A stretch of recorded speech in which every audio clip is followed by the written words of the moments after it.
पु ल देशपांडे पूर्वरंग त्यांचं पुस्तक आहे. पान क्रमांक 67. मला यानंतर इंडोनेशियामध्ये जायचं होतं. जावा, सुमात्रा ही नावं जावा, नणंदा म्हणावं तशी जोडीनं घोकली होती. त्या देशात भारतीय संस्कृतीचे अवशेष आहेत आणि रामायण महाभारतकालीन जीवनाचे धागे सापडतात एवढी ऐकीव माहिती होती.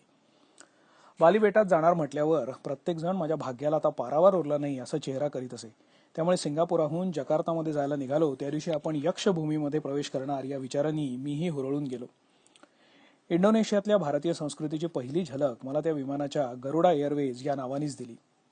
आमच्या विमान कंपनीचा महाराजा आणि त्याची गंडभिरुंडासारखी पंख पसरलेली गरुड देवता. विमान कंपनीला गरुडासारखं यथार्थ नाव नाही. या गरुडाच्या पोटात शिरून आम्ही इंडोनेशियाच्या दिशेनं झेप घेतली. आता विमान उत्तर गोलार्धातून दक्षिण गोलार्धात निघालं होतं. दुपार टळली होती. वाटेत विषुववृत्त ओलांडावं लागतं आणि विषुववृत्त ओलांडणाऱ्या प्रवाशांना यांनी विषुववृत्त ओलांडलं असा दाखला मिळतो. त्यामुळे खिडकीच्या काचेला नाक लावून मी विषुववृत्त केव्हा दिसते हे पाहत होतो. काही वेळांनी मी विमानातल्या त्या छडीदार देहाच्या इंडोनेशियन हवाई सुंदरीला विषुववृत्त केव्हा येईल हे विचारलं. तिनंही ते ओलांडताना आपण जरूर सांगू असं मोठ्या तत्परतेने मान्य केलं. बाकी एअर होस्टेस जर हवाई सुंदरी होऊ शकते तर हॉस्पिटलमधल्या नर्सला दवाई सुंदरी का म्हणू नये. असो. एखाद्या क्रोधाविष्ट राणीने गळ्यातल्या पाचूचा हार चिडून तोडून मोडून भिरकावून द्यावा तशी शेकडो हिरवीगार बेटं खाली समुद्रात चौफेर उधळलेली होती. एका बेटातून तर केसातून भांग जावा तशी सरळच्या सरळ नदीची रेषा उमटून गेलेली होती.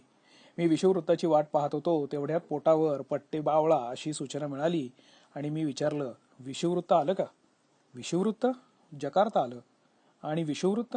अहो ते केव्हाच गेलं. अहो पण तुम्ही मला दाखवणार होता ना. या माझ्या प्रश्नावर तिनं जीभ चावून लाजून दाखवलं. इंडोनेशियन पोरी देखील काही चुकल्यावर आपल्याच पोरींसारख्या जिभा चावून लाजतात हे पाहून भारतीय संस्कृतीच्या टिकाऊपणावरचा माझा विश्वास वाढला. खाली झाडांच्या गर्दरायात जकार्ता दडलेलं होतं. समुद्रात शेकडो लहान मोठ्या होड्या नांगरलेल्या होत्या. मिठागरात असतात तशा शेतांच्या चौकटी पाण्याने भरलेल्या होत्या. हवा वादळी होती. पाऊस होताच कारण इथला तो तर रोजचा पाहुणा. गरुडानं घरटं गाठलं. आम्ही पोटातून बाहेर आलो. दाराशी त्या हवाई सुंदरीनी परतताना नक्की विषुववृत्त दाखवायचं कबूल केलं. मी विमानतळाची वाट तुडवू लागलो. विमानात हिंदी व्यापारी मंडळी होती. नशिबाला लागलेल्या अमेरिकन टुरिस्ट म्हाताऱ्या टुणटुणत होत्याच. 60 उलटल्याखेरीज अमेरिकन लोक बायकांना बाहेर जाऊ देत नसावेत. निम्मं जग हिंडून झालं. 60च्या अलीकडील एक अमेरिकन टुरिस्ट बाई मला भेटली असेल तर शपथ. पण या म्हाताऱ्यांचा उत्साह मात्र अलौकिक. म्हणजे भडबुंजाच्या भट्टीतल्या फुटाण्यांसारख्या उडत असतात. कस्टम साहेबानं इतर सर्वांना जाऊन दिलं आणि हिंदी जमाव निराळा काढून जरा कसूनच तपासणी केली. माझ्या पासपोर्टावर मी प्रोफेसर असल्याचा उल्लेख आहे हे पाहून तो मला लगेच जाऊ द्यायला लागला.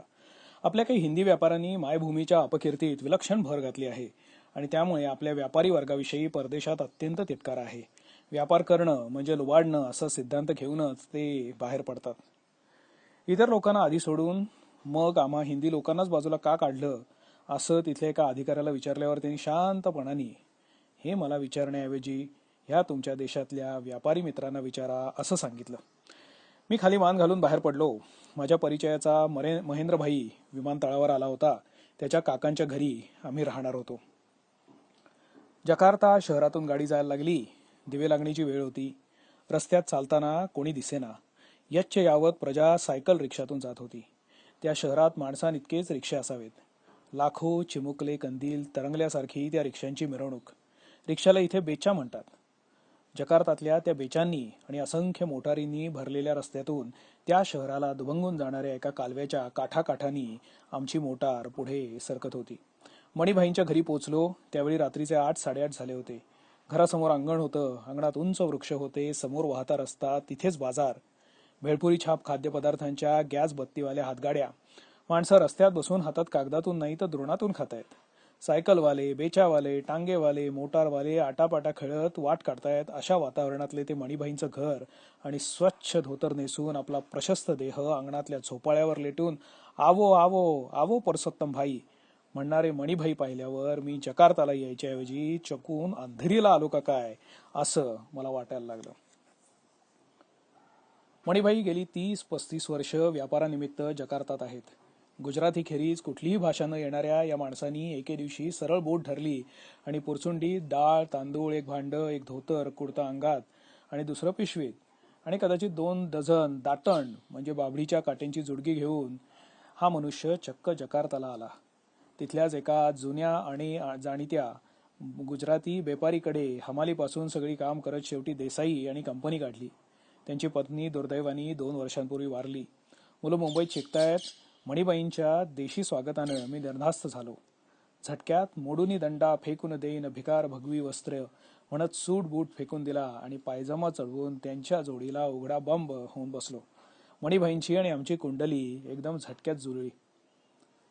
आयुष्यात खूप प्रवास झाला, ठिकठिकाणी आतिथ्य मिळालं, परंतु गुजराती घरातल्या आतिथ्याला अजिबात तोड नाही. काही ठिकाणचं आतिथ्य अगदी नकोसं होतं. काही क्षणी आपली काळजी घेतली जाते, हात धुण्यापूर्वी टॉवेल पुढे करण्यात येतो, पाहुण्याविषयी ही तत्परता अंगावर येते. पण गुजराती आतिथ्यात एक सौम्य अगत्य असतं, एक सहजता असते. फार वर्षापूर्वी मी आणि माझी पत्नी आम्ही हिंदुस्थानातल्या प्रांतातून हिंडत होतो. ठिकठिकाणी सौहार्द मिळालं, पण सौराष्ट्राच्या पाहुणचाराला तोंड नाही. इतरत्र आस्था होती, पण गुजरात सौराष्ट्रात ती रुजवून उगवल्यासारखी वाटते. इंडोनेशियातल्या 35 वर्षाच्या वास्तव्यात नंतर देखील मणिभाई अस्सल सोरठीभाई राहिले होते. त्यांनी डचांच्या आमदनीतला इंडोनेशिया पाहिला होता, जपानी आक्रमणानंतरचाही पाहिला होता आणि राज्यक्रांतीनंतरचा स्वतंत्र इंडोनेशिया देखील ते पाहत होते.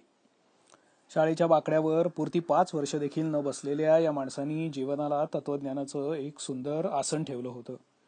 त्यांचं आयुष्य रुपये आणि पैच्या उलाढालीत गेलं, पण उत्तम व्यवहारे जगता जगता आत कसलासा उदास विचार होता.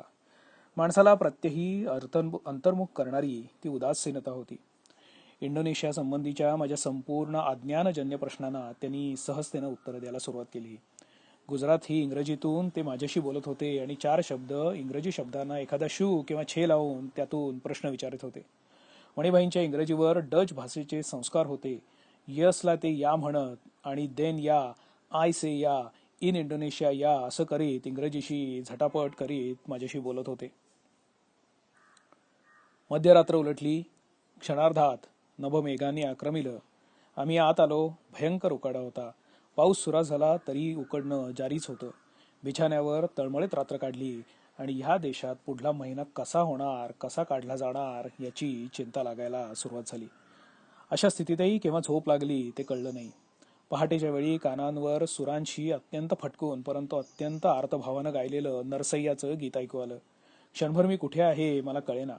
मणिभाई पहाटे स्नान उरकून त्या गुर्जर संतांच्या शब्दात प्रभूची आवळणी करत होते. मला रायवेना. मी देखील इंडोनेशियाच्या त्या सर्वस्वी परक्या वातावरणात होनाजीची भोपाळी सोडून दिली. अनेक वर्षांपूर्वी, शतकांपूर्वी या देशात ऋग्वेदातल्या ऋचा घुमल्या. कुणीतरी उषःसूक्त गाऊन गेलं. इतिहासाच्या तपशिलाचा मला कंटाळा आहे, परंतु इंडोनेशिया ज्यावेळी नुसंतारा या नावाने ओळखला जात होता त्यावेळी इथे भारतातून हिंदू राजे आले. हा म्हणता इथे श्री विजयाचं साम्राज्य पसरलं. मजापहितांचं राज्य झालं. यवत द्वीपाचे हे अधिपती शैलेंद्र सर्वारिदमथमंथन जय भूपती जयमानहेन विष्णुमूर्ती समरविद्वव अशा प्रकारच्या बिरुद मिरवीत गेले. त्यांनी राज्य केली, नगरं वसवली, युद्धात पराक्रम केले, पराभव साहिले आणि रामायण महाभारताचा वारसा लोकजीवनात ठेवून ते काळाच्या पोटात गडप झाले. गुजरातकडच्या काही सौम्य स्वभावाच्या मुसलमान व्यापाऱ्यांनी आपली जहाजं या समृद्ध बेटांच्या दिशेला वळवली. त्या काळात इथे धर्मकर्मात मंत्रतंत्र आणि जादूटोण्याचाच प्रकार जास्त होता. यवत द्वीपाच्या तत्कालीन हिंदू राजांनी या नव्या धर्माचा स्वीकारही बहुधा नवी मंत्रशक्ती मिळावी या हेतूनीच केलेला असावा, कारण इस्लामचा स्वीकार करताना कुठेही जुलूम जबरदस्ती झाल्याचा इतिहास नाही. एवढंच काय, पण काही जुन्या इस्लामी थडग्यांवर कुराणातली वचनं आणि शैवांच्या कर्मकांडातील चिन्ह एकत्रच कोरलेली आहेत आणि म्हणूनच व्यापारी लोकांनी सौम्य रीतीनं घडवून आणलेल्या धर्मांतरामुळे प्राचीन हिंदू आणि इस्लामी संस्कृतीचा एक वेगळाच संगम इथे घडून आलेला आहे. हिंदूंनी पिराला नमस्कारावा आणि मुसलमानांनी कोकणात येतोबाला कौल लावावा आणि गाराणं घालावं यातलाच हा प्रकार. कुणी रामाच्या कपच्या उडवल्या नाहीत की मूर्तीची नाकं तोडली नाहीत. मूर्तीपूजा गेली, पण देवळाच्या परिसरात वाढणारी नृत्य, संगीत, नाट्यकला मात्र आज मितीलाही भीमार्जुनांच्या, कृष्णलीलेच्या आणि सीता वनवासाच्या कथा सांगत इथे उभी आहे. मी सकाळी नगर पर्यटनाला निघालो आणि नाक्यावर दुकानाची पाटी वाचली. Nakul chemist, Dirghayu bank. बाकी बँकेपेक्षा विमा कंपनीला हे दीर्घायू नाव अधिक शोभलं असतं. हॉटेलचं नाव धर्मनिर्मला. मी पाट्या वाचीत सुटलो आणि एका पोलीस ठाण्यावर आल्यावर पोलिसी आश्रम हे ऐकून थंड झालो. दुकानाच्या पाट्या बघून देशाची संस्कृती झटकन सांगता येते. इंग्रजीचं झोकड आजही आमच्या मानेवरून उतरलेलं नाही हे कळायला फार दूर जायला नको. वॉशिंग कंपनीवाल्याला धोबी म्हटलं की बघा त्याला कसा राग येतो. दोघेही कपडेच धुतात, पण सुसंस्कृत धोबी लगेच वॉशिंग कंपनीवाला होतो. सनूलवाल्याला न्हावी म्हटलं की तो चिडतो. इंडोनेशियातल्या लोकांनी मात्र डचांबरोबर डच भाषेचंही उच्चाटन केलं आणि राष्ट्रभाषा म्हणून बहासा इंडोनेशिया सुरू केली. अडलं तिथे संस्कृत शब्द वापरले. सर्व्हिसला चक्क भक्ती असा शब्द वापरतात. हा देश काही लहान नाही, प्रचंड आहे. भाषांची विविधता होती. आज सारं राष्ट्र एका भाषेनं बांधलं गेलेलं आहे. रोमन लिपी स्वीकारली आहे. नवे शब्द तयार करताना संस्कृतचा उपयोग केला जातो. कॉलेजातल्या प्रोफेसरांना प्राध्यापक म्हणताना अजूनही आमची जीभ चाचरत असते. त्यांनी केव्हापासूनच प्रोफेसरांना गुरु आणि प्राचार्यांना महागुरु केलं आहे. डचांनी या लोकांचा विकासच होऊ दिला नाही. साध्या खेड्यातला पोस्ट मास्तर देखील डच असे. माणसे मुळात हाडाची गरीब, मजूर म्हणून राबत राहिली. शिक्षणाची सोय नाही. साम्राज्यशाहीचे अत्यंत लाजिरवाणं थैमान कुठं झालं असेल तर त्या इंडोनेशियात. या अवस्थेतून क्रांती झाली. नवीन राज्य आलं, पण राज्य चालवणारी माणसं नव्हती. बँका ताब्यात घेतल्या, बँकेचे व्यवहार जाणणारी इंडोनेशियन माणसं नव्हती. ह्या परिस्थितीत झगडत देशाला वाट काढायला लागली. आज डॉक्टर सुकर्णो कर्णधार आहेत. सुकार्णोंची आई बाली हिंदू, वडील मुसलमान. हे बाली बेटात प्राथमिक शिक्षक होते. इंडोनेशियात एकमेकाला खानदेशासारखं भाऊ म्हणून संबोधतात. भाऊला इंडोनेशियन शब्द बुंग असा आहे. डॉक्टर सुकार्णोला देखील इंडोनेशियन माणूस बुंग म्हणूनच ओळखतो. बुंगवर या लोकांचं प्रेम आहे. बुंग देखील फरडा वक्ता आहे. स्वतः नृत्यकुशल आहे, कलासक्त आहे. त्याची मुलगी मेघावती उत्तम नर्तिका आहे. त्याच्या बायकोला कोणी पद्मावती म्हणतात तर कोणी फात्मावती म्हणतात. इंडोनेशियात वती ही संस्कृत उपाधी रोशनवती, सलमावती अशी मुसलमानी स्त्री नावाशी सलगी करून गेली आहे. बुंग मोठ्या ऐटीत राहतो. अय्याशीची त्याला आवड आहे, पण लोकांचा हा लाडका पुढारी आहे. लोकांना तो चैनीत राहायला हवा आहे असं मला वाटलं. या देशातल्या एका प्रकारच्या हुकुमशाहीला गायडेड डेमोक्रेसी म्हणतात. बुंग हा गाईड आहे. डेमोक्रेसी त्याच्या मागून चालली आहे. या देशाची आर्थिक परिस्थिती भयंकर खालावली, पण तक्रार इथल्या कुठल्याही माणसाच्या डोळ्यात आणि चेहऱ्यावर दिसत नाही. महागाईला तर तोड नाही, पण मनुष्य किती छान आहे. जकार्तामधून हिंडताना या देशाला गरीब म्हणावं की श्रीमंत हे कळत नव्हतं. लांबलचक अमेरिकन गाड्या हिंडत होत्या, पण टायर फुटला तर नवा मिळत नाही असं म्हणतात. काळा बाजार जोरात आहे. या कार्यात चीनी आणि भारतीय व्यापारी वर्ग भरपूर सहाय्य करतो असं कळलं. दुकानं भकास दिसतात. शहराच्या मध्यावरून वाहणाऱ्या त्या सुंदर कालव्यात स्त्री पुरुष समभाव ठेवून अंतर्बाह्य देहशुद्धी करत होते. अंग, वस्त्र आणि पात्र धुण्याचं कार्य मोठ्या मोकळेपणाने चालतं. माणसांचे चेहरे हसरे. इंडोनेशियात मला अजूनही चिंताग्रस्त चेहरा दिसलेला नाही. बेचावाले देखील त्या उन्हाळ्याच्या चिळकांड्यातून हसत हसत जिवंत ओझी वाहून घेऊन जातात. घरातल्या मोलकरीणबाईंना बाजारहाट करायला बेच्यातून पाठवायला लागतं. माणसं आपल्या पायांनी चालायलाच तयार नाहीत. इथला धर्म इस्लाम म्हणावा तर मध्य आशियातले इस्लामी धर्माचे ठसे यांच्या घर बांधणीवर किंवा शहरात अन्यत्र कुठेच दिसत नाहीत. पडदा नाही, मशिदींचे मिनार देखील नाहीत. नुकतीच एक मोठी मशीद बांधायचं काम चालू होतं. सुमात्रात एक धर्मवेड्यांची चळवळ सुरू झाली. सुकार्णोनी ती चेपून काढली. मी जकार्तात गेलो त्यावेळी रमजानचे रोजे चालले होते. सिंगापूरला माझा मित्र अच्युत बापट हा चित्रपट व्यवसायात आहे. कला दिग्दर्शक म्हणून अच्युतरावांची मलायात आणि इंडोनेशियात ख्याती आहे. त्यांच्या ओळखीनं मी फरीदा नावाच्या एका लोकप्रिय नटीला भेटायला गेलो. इंडोनेशियातली ही नर्गीस एका आउटहाऊस वजा बंगल्यात राहत होती. इथल्या नटनटींना साधारणतः मराठी नटनटींइतकेच कमी पैसे मिळतात. हिंदी चित्रपटांना इथे विलक्षण भाव आहे, त्यावरून सामान्य जनतेची अभिरुची कळावी. फरीदानं आमचं स्वागत केलं, कॉफी दिली. स्वतः मात्र रोजा असल्यामुळे घेतली नाही, पण ती रोजाला रोजा म्हणत नव्हती, उपवासा म्हणत होती. इथले मुसलमान रोजे पाळतात, पण म्हणतात उपवासा.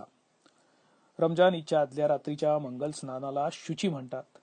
आमच्या देशात राम, लक्ष्मण, अर्जुन वगैरे ठाऊक आहेत हे ऐकून फरीदाला अतिशय आश्चर्य वाटलं.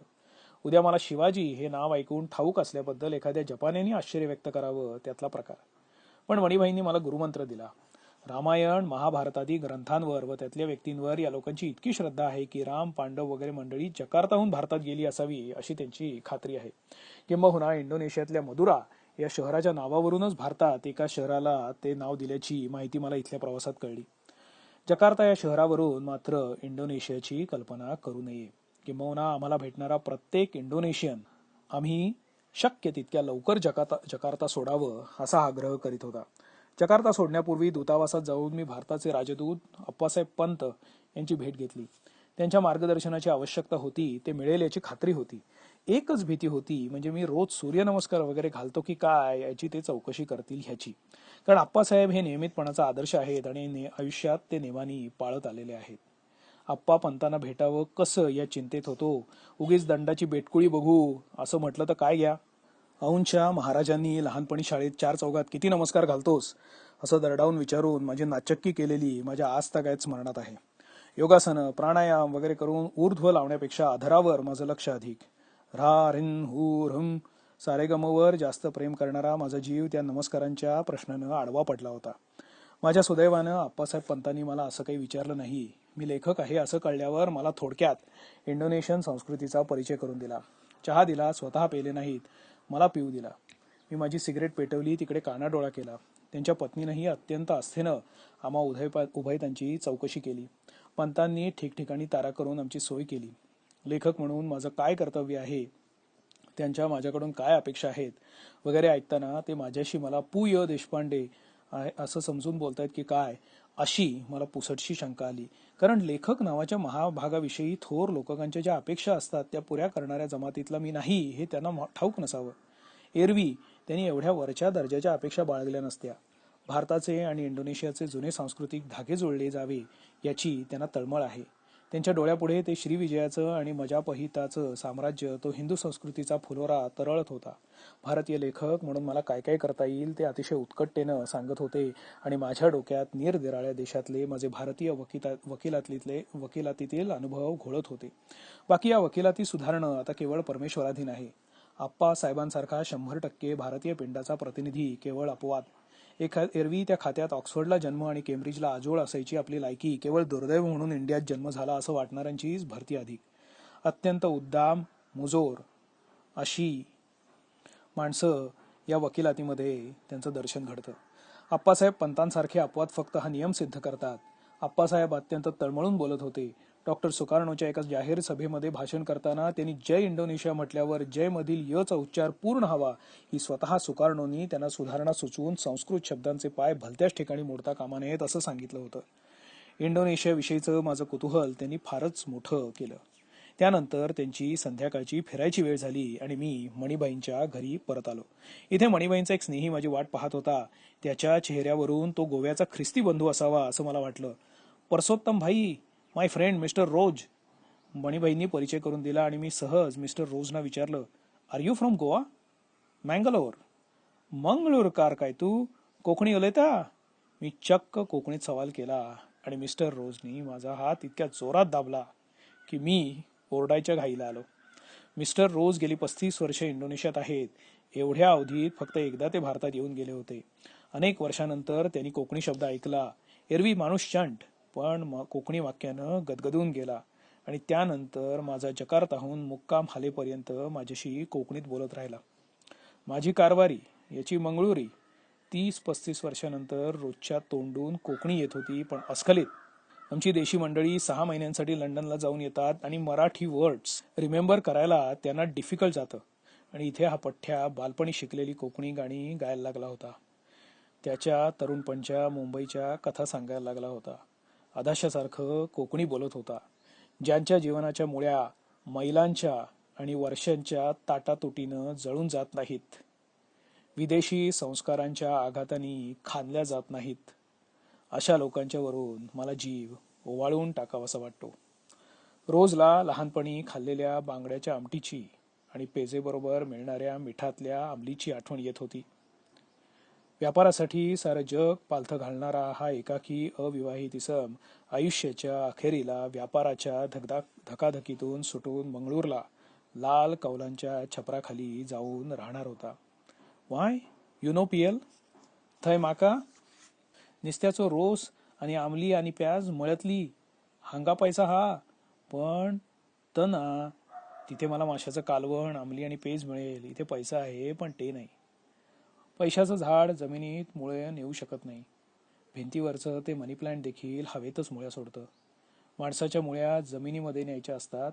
मायभूमी, मायबोली वगैरे नित्याच्या परिचयानं गुळगुळीत झालेले शब्द मिस्टर रोज सारखा मनुष्य भेटला की हिऱ्याच्या तेजानी चमकून उठतात. मिस्टर रोज सारखाच चंद्रकांतभाई धंद्यानी व्यापारी, पण टेनेसी विल्यमच्या नाटकावर बोलत होता. आंतरराष्ट्रीय राजकारणाची अभ्यासपूर्ण चर्चा करीत होता. ह्या माझ्या मित्रांनी माझ्यासाठी खूप केलं, अत्यंत निरपेक्षपणे केलं. आपल्या मोटारी माझ्या ताब्यात दिल्या आणि सारा इंडोनेशिया पालथा घालून ये असं म्हणाले. अशाच योगायोगानं जकार्तात मादाम चात्स्वा यांचा परिचय झाला. या जन्मानं चीनी, बौद्ध धर्मीय आणि नागरिक इंडोनेशियाच्या, वयानं 60च्या आसपास पण उत्साह दांडगा. भारताविषयी विलक्षण प्रेम. इंडोनेशियात स्त्रियांनी आता पाश्चात्य पोशाख स्वीकारला आहे, पण च्वानी आमच्या भारतीय नमस्कार करून आमचं स्वागत केलं. हॉलमध्ये पियानो होता. लगेच विषय मिळाला बोलायला. त्यांनी आपल्या मुलीला बोलावलं. एकीचं नाव शांतादेवी आणि दुसरीचं गीतादेवी. वास्तविक दोघी इतक्या कोऱ्या पान होत्या की इंग्लंड अमेरिकेत सहज खपून गेल्या असत्या. एखाद्या लालबुंद साहेबानं आपलं नाव गोपाळराव असं सांगितल्यावर जे होईल ते त्या पोरींची शांता आणि गीता ही नावं ऐकून माझं झालं. थोरल्या मुलीला गायनातील नैपुण्याबद्दल युरोपमधल्या आंतरराष्ट्रीय चढावडीत पारितोषिक मिळालं होतं. धाकटी पियानो वाजवत होती. पाश्चात्य संगीताचं साऱ्या इंडोनेशियन तरुण पिढीला वेड आहे. सुप्रसिद्ध सुक्कू सुक्कू की आय्या हे रॉक अँड रोल पद्धतीचं गाणं मूळ इंडोनेशियन भाषेतलं आहे. आमच्या सिनेमावाल्यांनी ते पळवून त्याची तोडमोड केली. मूळ गाण्याला लोकगीताची झिंग आहे. पाश्चात्य संगीतानंतर मी गीतादेवीला त्याच पद्धतीनं गाणं म्हणायला लावलं आणि तिनं प्राचीन श्रीविजयाच्या प्रशस्तीचं आणि अंग्रायणी नावाच्या देवीची अशी 2 गीतं म्हटली. त्यांचा थाट मात्र बिहाग रागातल्या एखाद्या हिंदी लोकगीतासारखा होता. मी लाटकल हितो हे ऐकल्यावर मादाम च्वानी आम्हाला एका नाटकाला नेलं. वास्तविक त्यांना डॉक्टर सुकार्णोंच्या निवासस्थानी एका पार्टीला जायचं होतं, पण त्यांनी त्यांच्या शब्दात सांगायचं म्हणजे आम्ही त्यांच्या देवभूमीतली माणसं म्हणून आपलं सगळं कार्यक्रम रद्द करून आमच्याबरोबर यायचं कबूल केलं. जकार्तातल्या त्या थिएटरकडे बघून मला पुण्याच्या जुन्या आर्यभूषण थिएटरची आठवण झाली. अवतीभवती थेट पुण्याच्या ग्लोब सिनेमाभोवती किंवा मुंबईच्या पिला हाऊसच्या आसपास असते तसलं वातावरण. तोच उकाडा, तोच चिकचिकाट. आत खुर्चीत ढेकून चावत होते. शून्य लोक वर्तमानपत्र खुर्चीवर पसरून ढेकणांपासून संरक्षण करीत बसले होते, पण पायाला डासही चावत होते. हे इंडोनेशियन लोक पंख्याला भितात, त्यामुळे इतकं उकडत असलं तरी कुठेही पंखे वापरत नाहीत. पाठीत वारा शिरून पाठ धरते अशी समजूत आहे. वर पंखे होते, डचांच्या वेळचे असावेत कदाचित. स्टेजची सजावट देखील आपल्या इकडल्यासारखीच. तोच ड्रॉपचा पडदा, त्याच्यापुढे हिरवी टोपणे लावलेला फ्लड लाईट्स, फुट लाईट्स, रंगीबेरंगी झालरी. फक्त पुढे बरीच मोकळी जागा होती आणि जमिनीवर मांड्या घालून एक 30-35 लोकांचा वाद्यमेळ समोर मोदक पात्रांसारखी भांडी घेऊन गटागटानं त्याच्यावर लाकडी हातोड्याचे घण मारीत तिलंग रागासारखी सुरावट बदडीत होता. खर्ज, मंद्र आणि तार सप्तकात देवळातल्या घंटा आलटून पालटून वाजत राहाव्यात तसे ते सूर ऐकू येत होते. त्यात विविधता अजिबात नव्हती. मध्ये एकतारी सारख्या वाद्यावर गज घासून तेच सूर गाडीत होता. मधूनच ढोलकीसारखे वाद्य वाजत होतं. या वाद्यवृंदाला गामलान असं म्हणतात. वादकांनी पारसी फॅशनचे लांब डगले घातले होते आणि प्रत्येकाने हरिभाऊ आपट्यांच्या पद्धतीचा चौकडीचा रुमाल बांधलेला होता. त्या रात्री ऐकलेली ती सुरावट मला इंडोनेशियात जिथे जाईन तिथे ऐकावी लागली. महाराष्ट्रात आलेल्या एखाद्या पाहुण्याला तसल्या पितळी भांड्यांवर काठ्या आपटून थेट नागपूर चांद्यापासून ते सावंतवाडी बांद्यापर्यंत आपण घेऊन ये पंखा एवढीच चाल ऐकवली तर त्याचं काय होईल. मी त्या तेलंगाच्या सुरावटीनं हैराण झालो. सा गमपनी निपमगसा ह्या पलीकडे बात नाही. मधूनच 2 भयाकारी किंकाळ्या ऐकू आल्या. त्यांचा त्या भांडी तरंगांशी किंवा त्यातल्या सुरांशी काही संबंध नव्हता. मी खुर्चीतून उठून पाहिलं. त्या वृंदात 2 स्त्रिया होत्या. मध्यभागी एका चौरंगावर सूत्रधार बसला होता. हा मुख्य गायक. याला डालांग म्हणतात. आपल्या संगीतातील हिशोबानं बोलायचं म्हणजे सुरांशी अत्यंत फटकून गाणाऱ्याला इथे सूत्रधार करीत असावेत, पण इथे उलट आहे. डालांगचा मान मोठा. किंबहुना लोक डालांग कोण आहे हे वाचूनच नाटकाला येतात. या डालांगची घराणी आहेत. अल्लादिया खा साहेब, अब्दुल करीम खा साहेब यांच्या घराण्यांसारखी. नाटकाला इथे वायांग म्हणतात. या नाटकात प्रत्यक्ष माणसं काम करतात ती वायांग ओरँग. ओरँग म्हणजे मनुष्य. ओरँग उतांग हा रानमाणूस या अर्थी जो शब्द आहे त्यातलं उतांग म्हणजे जंगल. कळसूत्री बाहुल्यांच्या खेळासारखी कातड्यांची शॅडो पपेट्स असतात, त्यांना वायांग कुलीत म्हणतात. आणि लाकडी बाहुल्यांच्या खेळाला वायांग गोलिक. वास्तविक वायांग म्हणजे छाया. जिवंत माणसं देखील मूळ व्यक्तींच्या, भीमार्जुन म्हणा किंवा रामलक्ष्मण म्हणा, यांच्या छाया म्हणून वावरतात असं मानायचं. पण कातड्यावर महाभारतकालीन व्यक्तींची चित्र कातरून ती रंगवून जी छाया नाटकं करतात त्याला तोड नाही. ही नाटकं रात्रंरात्र चालतात आणि तिथे त्या डालांची कसोटी असते. हा प्रकार जावात आणि बालीमध्ये फार. इथे संपूर्ण रामायण महिनोन महिने चालतं. डालांग रात्री 9 वाजता मांडी घालून ती चित्र नाचवीत बसतो ते सूर्योदयापर्यंत. हातानं त्या चित्रांच्या रंगीत छाया एका ताणलेल्या धोत्रावर टाकायच्या आणि तोंडानं कथा सांगायची. मुख्य पडदा वर केव्हा जातो याची मी वाट पाहत होतो. डास आणि ढेकून यांनी शरीराचा पूर्ण ताबा घेतलेला होता. डालांची नांदी अर्धा तास होऊन गेली तरी संपत नव्हती. त्या मोदक पात्रांनी डोकं उठवलं होतं. 3 तांबट आंबोळ्या एकमेकींशेजारी असाव्यात तसं ठोकणं चाललेलं होतं. लय बदलत नव्हती, सूर बदलत नव्हते. मधूनच त्या बाया ठेकण्यांची फौज चावल्यासारख्या एकदम किंचाळून उठायच्या. प्रेक्षक गण घरून जेवणं खाणं उरकून पुन्हा भूक लागल्यामुळे बाहेरून कागदांच्या पुड्यातून काय आणून खात होते कोणास ठाऊक. थिएटरात एक चमत्कारिक घाण सुटली होती. त्यात आम्ही बसलो होतो. तिथल्या दरवाजाजवळच मूत्रविसर्जनाचं केंद्र होतं, त्यामुळे त्या दिशेने वारा आला की वातावरण परमाळत होतं. नाटक सुरू व्हायला तब्बल 15 मिनिटं तरी अवकाश असल्यामुळे मी तेवढ्यात त्या दिशेला जाऊन आलो. तिथे वनिता आणि प्रिया अशा पाट्या होत्या. त्यावरूनच इथे बायकांना वनिता म्हणतात आणि पुरुषांना प्रिया म्हणतात हा ब्रोध झाला. मी प्रिया राधन आटोपून नाक मुठीत धरून आत आलो तरी मोदक पात्रांचं ठणाणा चालूच होतं. तेवढ्यात डालांग ओरडला. त्यात स्त्रिया किंचाळल्या आणि गामलांनी सगळी शेती एकवटून ती भांडी ठोकली आणि ड्रॉपचा पडदा वर गेला. रंगमंचावर 2 समया उभ्या कराव्यात तशा रत्नखचित मुकुट घातलेल्या आणि भरजरी पेहराव केलेल्या मुली स्वागत नृत्याला हात जोडून उभ्या होत्या. या नर्तिकांना सनीवाती म्हणतात. त्या 5-5 मिनिटांनी एक पाऊल उचलत होत्या, त्यामुळे त्यांना सनीवाती की संधिवाती म्हणावं ते मला कळेना. त्यांची वेशभूषा मात्र सुंदर होती. मागला पडदा आपल्या जुन्या गुजराती रंगभूमीवर देशी नाटक समाजाच्या नाटकातला भांगवाडी थिएटरमधून भाड्याने आणलेला दिसत होता. राजवाड्याचं कोरीव खांब समोरासमोरच्या आरशात एकमेकात मिसळून जातात तसे. पेंटर साहेबांचं नाव देखील ठसठशीत रंगवलेलं होतं. त्या नृत्याच्या कार्यक्रमानं आणखी अर्धा तास खाल्ला. म्हणजे पहिला पुरा तास फक्त नांदी आणि नृत्य याच्यामध्ये गेला. पहिला पुरा तास त्यात गेला. प्रेक्षक गण आपापल्यात गप्पा मारीत बसले होते. ढास आणि ढेकून यांनी आमच्या शरीराची वाटणी करून घेतलेली होती. शेवटी तो नाच संपला आणि नाटक सुरू झालं. नाटकाचं नाव होतं मस्त कोवेरी. मस्त कोवेरी म्हणजे बाहुभूषण. मस्तक बाहूपर्यंत कसं उतरलं कोण जाणे. पांडव प्रतापातले कथानक होतं. महालाचा सीन आला. द्रौपदी तिच्या सख्या आल्या. आता त्यांचं समूह नृत्य सुरू झालं. द्रौपदीचं काम करणाऱ्या नटीचा चेहरा अत्यंत मोहक होता. हालचाल नृत्य नाट्यातली. तिचा सखीगण रीतसर नाच करून निघून गेला आणि पांडवांनी प्रवेश केला. आता डालांचा आवाजही तापला होता. त्याच्या गाण्यात मला अर्जुन हा शब्द सापडला आणि प्रथम धनुर्धर पार्थ आला. हा मात्र खरोखरीचा अर्जुन वाटला.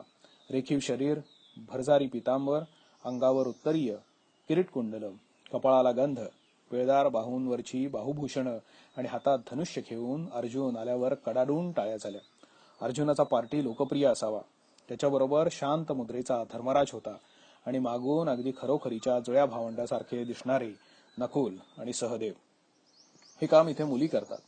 नकुल सहदेव हे अश्विनी कुमारांचे अंश जुळ्या भावंडांसारखे आणि नाजूक पाहिजेत असा काहीतरी संकेत आहे. आपण नकुल सहदेवांना साधारण एक्स्ट्रॉट टाकतो, पण इंडोनेशियात या भावंडांच्या जीवनावर शेकडो कथा आहेत. रंगभूमीवरचे हे नकुल सहदेव देखील फार गोड होते. मात्र ते द्रौपदीचे पती वाटण्याऐवजी पुत्र वाटले. 4 पांडव महालात हजर झाले होते. मी भीमाची वाट पाहत होतो तेवढ्यात वाद्यवृंद कडाडला आणि वृकोदर भीमानी प्रवेश केला. एवढा 6 फूट उंचीचा धिप्पाड भीम या नाटक कंपनीला इंडोनेशियात कुठे मिळाला असेल कोणास ठाऊक, कारण माणसं एरवी सडपातळ आणि छोटी. हा भीम अगदी गोटीबाज शरीराचा होता. त्याच्या एका हाताच्या अंगठ्याचं नख चांगलं 2 इंच वाढलेलं होतं. रंगभूमीवरचा भीम तर्पणाच्या वेळी अंगठा उलटा करून पाणी सोडतात तसा अंगठा पुढ्याचा उलटा करून उभा होता. महालात सगळ्या पांडवांनी द्रौपदी पुढे पॅरोलवरच्या कैद्यांनी चौकात हजेरी लावावी तशी हजेरी लावली आणि भाषणं झाली सुरू. द्रौपदी पांडवांना काहीतरी सांगू लागली. एक चमत्कारिक गळी स्वर काढून टांगले त्या स्वरात ती सुंदर द्रौपदी चेहऱ्यावर कसलाही हावभाव न दाखवता बोलायला लागल्यावर ही आता की हो बरी होती एकाएकी काय झालं हिला असं मला वाटायला लागलं.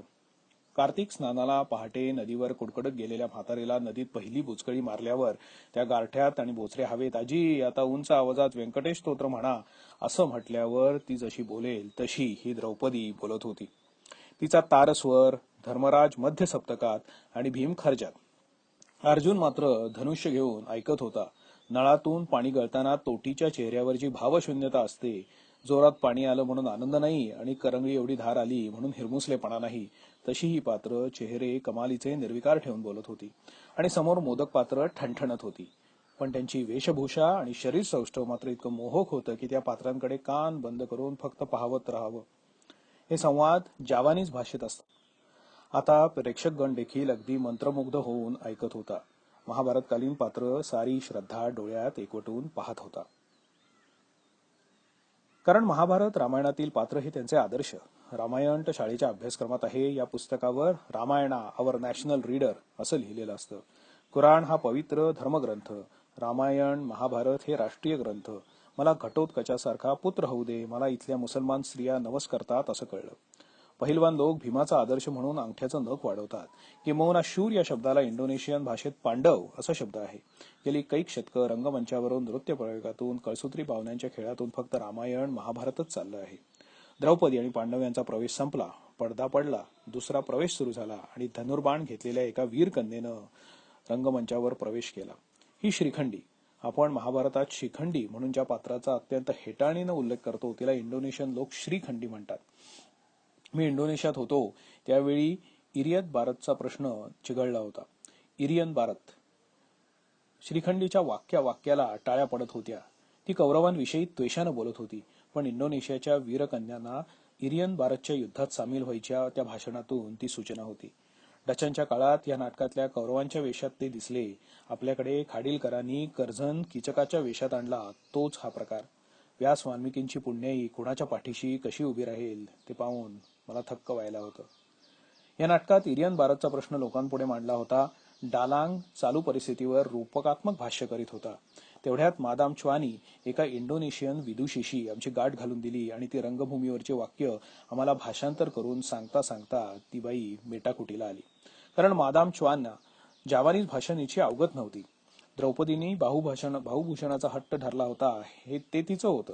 राक्षसांनी त्याचं अपहरण केलं होतं. रूपक वेस्ट इरियनच्या प्रश्नाला चपखल बसत होतं. वेस्ट इरियन डच बळकावून बसले होते. इंडोनेशियन भाषेत पश्चिमेला भारत म्हणतात. भारतचा हा अपभ्रंश. त्यांच्या पश्चिमेचा सर्वात मोठा देश म्हणजे भारत, म्हणून पश्चिम म्हणजे भारत. आणि पूर्वेला तिमूर बेट आहे आणि म्हणून पूर्वेला तिमूर म्हणतात. उत्तरेला मात्र उत्तराच म्हणतात आणि दक्षिणेला काय म्हणतात विसरलो. रात्री 2च्या सुमाराला नाटक संपलं. दुसरे दिवशी सकाळी बांडुंगला जायला निघालो.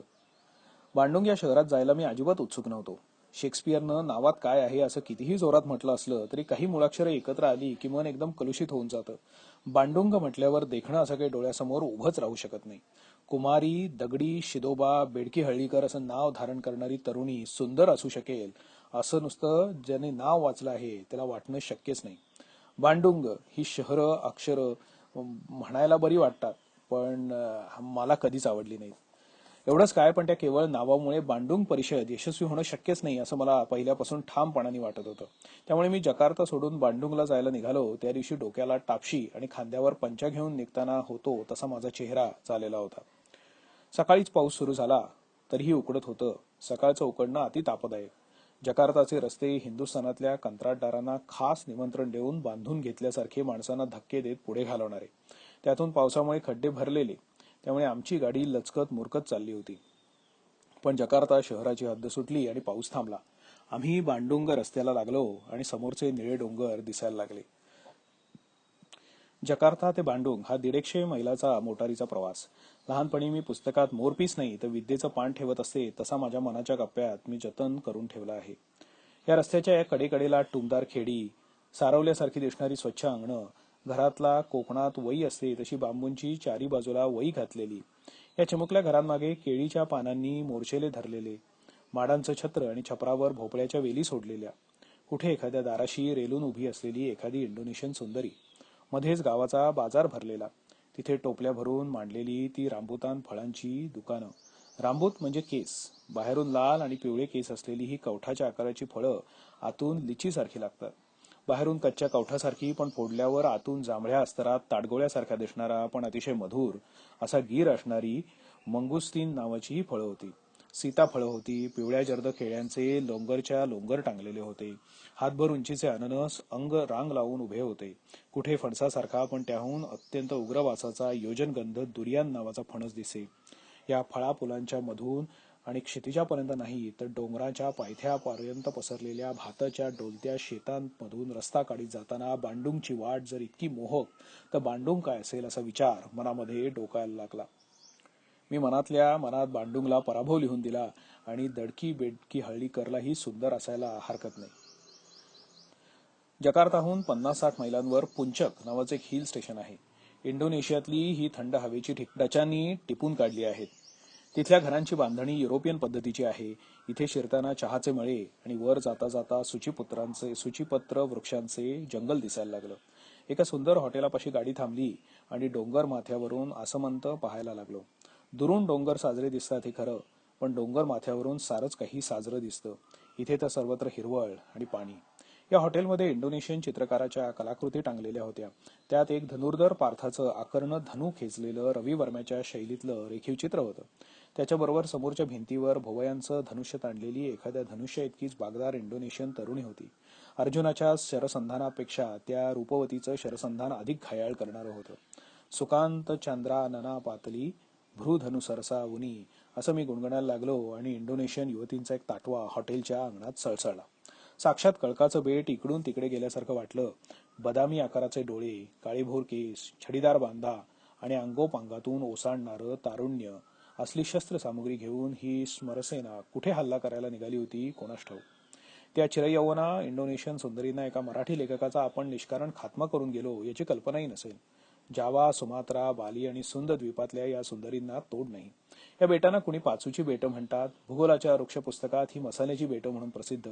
पण इथल्या लवंगा ह्या लवंगिकांपुढे फिक्या पडतात आणि इथल्या मिरवेलींना या पोरींच्या पुढे मिरवता येणं अशक्य आहे. बांडुंगच्या वाटेवर एक पाटी होती.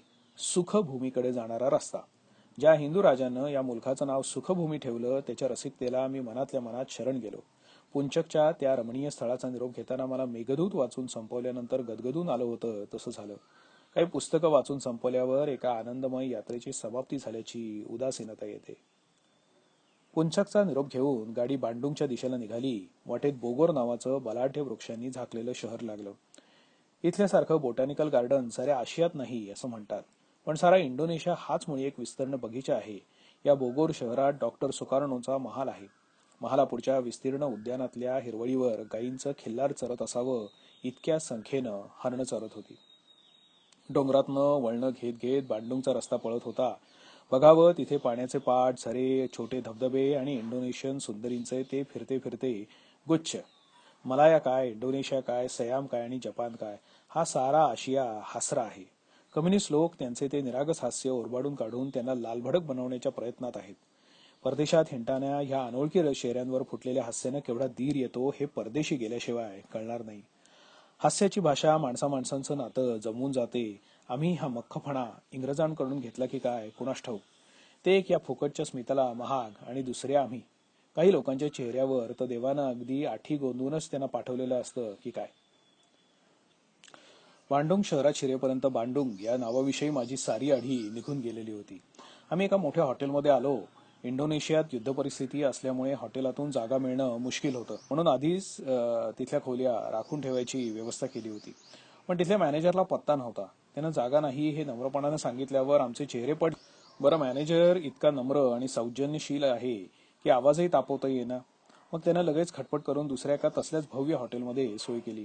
हॉटेलचा सारा थाट कुठल्याही युरोपियन हॉटेलात असतो तसाच होता, फक्त जेवणा खायची पंचायत. इरियन भारतच्या लढाईमुळे धान्याचा तुटवडा होता. आम्ही लंचला गेलो. सुंदर टेबलं, खुर्च्या, पांढरी शुभ्र चादर, फुलदाणी, बशा, काटे, चमचे सगळं काही होतं, पण भात आणि 1.5 बटाटे याखेरीज काहीच नव्हतं. कॉफी होती, पण दूध खाल्लास, साखरही चिमूटभर. इतकंच काय, पण केळी देखील मिळू शकली नाहीत. मला दुसऱ्या महायुद्धाच्या वेळची आठवणी. मी हिंदी लोकांचे पत्ते हुडकायला सुरुवात केली आणि हॉटेलच्या लॉबीतच प्रोफेसर मेहरांची गाठ पडली. ते बांडुंग विश्वविद्यालयात तत्वज्ञानाचे प्रोफेसर आहेत. त्यांच्या ओळखीतून ओळखी निघाल्या आणि आमचे वार लागले. त्यांच्याबरोबर आम्ही बांडुंग शहराची पाहणी करायला सुरुवात केली. बांडुंग शहर अत्यंत रेखीव आहे. चारी बाजूनी डोंगर आणि मध्ये हे शहर. शहराच्या मुख्य रस्त्याला आशिया आफ्रिका रस्ता हे नाव देऊन बांडुंग परिषदेचं स्मारक केलं आहे. चारी डोंगरांच्या उतारावर घरं बांधली आहेत, अत्यंत देखणी टुमदार घरं. प्रत्येक घराला बगीचा, रस्ते रुंद, स्वच्छ, बागा फुललेल्या. हा सारा वरचा देखावा आणि अन्नधान्याची ती बिकट परिस्थिती याचं गणित जमवणं माझ्या आवाक्याबाहेरचं होतं. बांडुंगचा पोहण्याचा तलाव तर इतका विस्तीर्ण आहे की ते एखादं नैसर्गिक सरोवर असल्यासारखं वाटलं. एका वेळी 1000-2000 माणसं एकमेकांना धक्का न देता पोहू शकतील त्या तलावाला कारांग क्षेत्र म्हणतात. कारांग क्षेत्र. उन्हा उतरायला लागल्यावर आम्ही एका डोंगर माथ्यावर पोहोचलो. डोंगरावर जाणाऱ्या रस्त्याच्या एका अंगानं खळाळणारं पाणी वाहत होतं. तिथे समस्तांची लज्जा त्यजुनी स्त्रियांचं स्नान चाललेलं होतं. या देशात एकेकाळी नग्नतेचा विधिनिषेध फारसा नव्हता म्हणतात. बाली बेटात अजूनही नाही. डॉक्टर सुकार्णोंच्या आमदानीत नवे निर्बंध येऊ लागले आहेत. आम्ही डोंगर माथ्यावर येऊन पोहोचलो. तिथे एक टी हाऊस आहे. टी हाऊस ही जपानी संस्था आहे. मावळत्या सूर्याचं, उगवत्या चंद्राचं, आकाशातल्या बदलत्या रंगांचं ध्यानमग्न होऊन दर्शन घेण्यासाठी डोंगर माथ्यावर अशी चहापान गृहे बांधायची प्राचीन जपानी परंपरा आहे. बांडुंगची ही पर्वताएवढी सुंदर टेकडी जपान्यांच्या दृष्टीतून सुटणं शक्यच नव्हतं. त्यांनी युद्धाच्या धुमश्चक्रीच्या काळात देखील हे सुंदर स्थळ टिपून काढलं. ते लाकडी टी हाऊस खिळखिळं झालं आहे, पण हे स्थान निवडणारी त्यांची दृष्टी मात्र सौंदर्यलक्षी खरी. त्या शांत ठिकाणी उंच वृक्षांच्या बुंध्यापाशी बाकं ठेवलेली आहेत. तिथे संध्याकाळी रंगलीला पाहत बसायचं. आम्ही तिथे पोहोचलो त्यावेळी काही प्रणयी युग्मे ते दृश्य पाहत एकमेकांच्या अंगावर विसावलेली होती. आम्ही ही अंग चोरून एका बाकावर बसलो. पश्चिमेच्या पटावर वॉल्ट डिस्नेच्या फॅन्टाशियासारखी रंगसंगीताची मैफिल चाललेली होती. खाली अफाट बांडुंग शहर पसरलेलं होतं. पोहायचा तलाव तेवढा छोटा वाटत होता. दिवे लागणी झाली आणि मंचकावर पडलेल्या त्या नगरदेवतेला लक्षावधी हिरेमाणकांनी मढवून काढावं तसे 9,00,000 दिवे त्या अंधारात उजळले. आकाशातल्या त्या रंगसंगीतानंतरच्या भरत वाक्याला लक्ष आरती ओवाळणाऱ्या नर्तिकांचा जणू काय ताफा येऊन त्या विस्तीर्ण मंचावर उभा राहिला. अशी दिवेलागणी पाहिल्यावर आकारून माझ्या तोंडून शुभं करोती हे अनुष्ठुप आलं आणि मी त्या लक्ष दीपज्योतींना हात जोडले. रात्रीच्या वेळी विमानातून अनेकदा प्रचंड शहरात उतरताना मी दिव्यांची उधळून पाहिली आहे, पण बांडुंगच्या त्या टेकडीवरच्या टी हाऊसमधून पाहिलेल्या तिन्ही सांजा या सांजेची 3 काय पण अनेक स्वरूपं दाखवून गेल्या होत्या. अशा वेळी त्या दीपज्योतींचं दर्शन मनातली सारी शत्रुबुद्धी नाहीशी करून टाकते. टागोरांसारखा महान आनंदयात्री अशा वेळी महान काव्य लिहून जातो. आमच्यासारख्या चिल्लरखुर्द प्रवासी त्या महान प्रतिभेचं देणं नाही म्हणून हळहळत पुढची पावलं टाकायला लागतो. ज्या देशात सुखभूमी, आर्यभूमी, योग्यकर्ता, सूरकर्ता, इंद्रपूर, इंद्रगिरी अशी सुंदर नावं धारण करणारी शहरं आहेत, तिथे या सुरेख शहराच्या वाट्याला बांडुंग हे नाव का मिळावं याचं मात्र मला आजही दुःख होतं.